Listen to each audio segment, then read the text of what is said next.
Hello guys and welcome to a very special video. Today we're going to be taking a first look at the Nintendo Switch, Nintendo's new system. So to make sure I don't spoil anything for you guys, I'm only going to be going through the menus for about a half hour, and then I'm going to play through the first hour and a half of the new Zelda game, Breath of the Wild.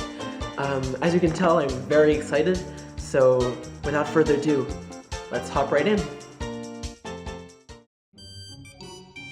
The Nintendo Switch was released on March 3rd, 2017, and I think it's safe to say it was one of the most anticipated systems ever since the Nintendo 64 because, just like it planned on revolutionizing the world of gaming by merging the very popular handheld market with the home console market. I was lucky enough to receive it in the launch window, so let's take a look at its interface for a bit before moving on to gameplay. When you turn on the Nintendo Switch, it's not complicated. The game that you're looking to play is immediately loaded, and you just have to give it one click to start playing. It's a simple and easy system to use, similar to the PS4, whose clean and straightforward menu is praised by everybody. The Nintendo eShop is the only other thing you can access on the menu. The online shop also adopts the Switch's simplistic design, displaying only a search bar, recent releases, and a very practical "coming soon" option if you haven't been following the games coming to the platform. Unfortunately, it presents no virtual console, which I'm sure will appear later during the lifespan of the system. Well, I believe we have been through what the system offers us, so let's go back to the menu and start that game that's been waiting for us all this time. The Legend of Zelda: Breath of the Wild. Yes, it's finally here. I've been waiting impatiently for this thing since 2014 when it was first announced in that 40-second trailer. I'm gonna try and spoil as less as I can for you guys, and that's why I'll skip the story completely and only talk about the gameplay at the beginning of the game, on the Great Plateau. When I started playing, I wanted to run around discovering stuff, which is exactly what this game encourages you to do, by giving you very minor plot elements and throwing you right into a huge world. You still can't go everywhere right off the bat, but the world you're in is already pretty huge and menacing. It's almost 3 times as big as Ocarina of Time's Hyrule field, and it's only the beginning area. What's more is that right when you start the game, you can collect weapons like the bow, a sword, or even a freaking claymore basically anywhere you go.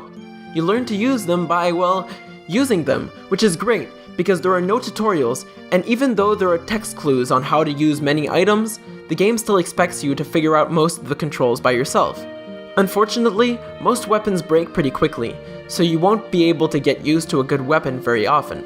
You also collect runes, which basically turn you into a mutant from X-Men, since you can control metal or make bombs appear out of nowhere, which is so awesome. It feels like I'm all-powerful and it's really fun. You collect these superpowers and shrines, sort of mini-dungeons, which, I have to say, fit perfectly with the open world of this game, as they are scattered all around the world and are very, very numerous. Something I've enjoyed in every Zelda game is how the art style differs from one to the other.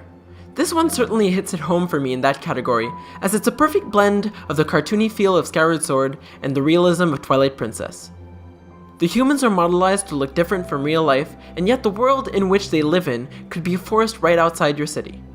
The water is clear, and the tall grass flutters as if there was really wind blowing on it. Breath of the Wild creates some sort of medieval technology as well, a bit like Skyward Sword's Lanayru Desert, but much improved, as you don't feel like you're quite in the quote-unquote future, and yet some things reminisce of a science fiction world, even though you're still mostly fighting with swords and arrows.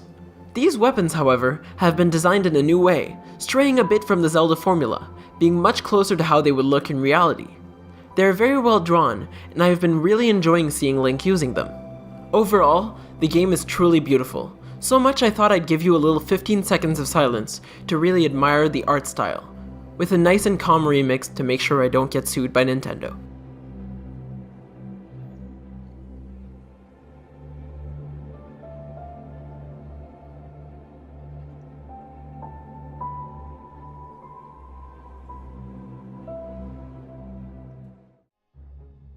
The Legend of Zelda: Breath of the Wild is certainly a step in the right direction for the franchise, as I don't doubt it'll give a new breath to it.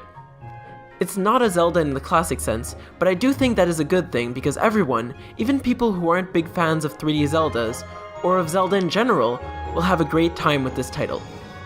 I would also recommend the Switch as a system to any gamer, because even if you have given up on Nintendo, this amazing system will give you the same sense of wonder that you felt when you opened, say, the GameCube for the first time, with its memorable opening. Thank you guys so much for watching this special Perfect Quest episode. If you did enjoy it, along with leaving a like on this video, I'd recommend trying out the game for yourself. It's really just as great as it looks. If you're still craving some Breath of the Wild action, I'll leave a couple of my favorite videos on the matter on this end card so you can check them out as well. And with that, I am done. Bye!